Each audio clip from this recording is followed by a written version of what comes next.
اللہ سے جنگ قرار دیا ہے سود خوری کو، اور ماں کے ساتھ اسلام کی حالت میں بدکاری کرنا حدیث میں اس کو قرار دیا گیا۔ مال آتا ہوا بڑا میٹھا میٹھا لگتا ہے، اللہ کی پناہ۔ اب مرنے کے بعد قبر کے اندر سانپ بچھو آگے دوڑ کے کہاں جائے گا؟ دونوں قبر آپس میں دیواریں دونوں مل گئی اور پسلیاں توڑ پھوڑ دی، کہاں بھاگ کے جائے گا؟ کس کو بلائے گا؟ کون سی سورس استعمال کرے گا؟ کس کو کال کرے گا؟ کس کو میسج کرے گا؟ اللہ کی پناہ، اللہ کی پناہ۔ سندھ کے اندر ایک سود خور تاجر کا جنازہ لایا گیا۔ مرنا تو ہے نا، کب تک گلچھرے اڑائیں گے بھائی؟ میرے لیے آپ کے لیے موت ہے۔ کتنی قرآن کی آیتیں ابھی ہم نے سنی پڑھی۔ اس کا جنازہ لایا گیا، امام صاحب نے جیسے نیت باندھی، مردہ اٹھ کے بیٹھ گیا۔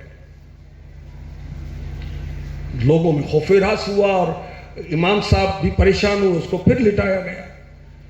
جیسے نماز جنازہ کی نیت کی، نماز جنازہ پڑھنا شروع کی، مردہ پھر اٹھ کے بیٹھ گیا۔ 2-3 مرتبہ اسی طرح ہوا۔ امام صاحب نے پوچھا یہ سود خور تو نہیں؟ لوگوں نے کہا ہاں یہ سود خور ہے۔ کہا میں جنازہ نہیں پڑھتا اس کا۔ امام صاحب چلے۔ اب اس کو لوگوں نے جیسے تیسے، نماز جنازہ بھی تو کہاں پڑھنی آتی، اس سود خور تاجر کو قبر میں اتار دیا۔ مٹی ڈال کر جیسے واپس ہوئے تو ایسے لگا پوری زمین ہل رہی، اللہ کی پناہ۔ اور پلٹ کر دیکھا تو وہ قبر جو ہے وہ گر چکی تھی۔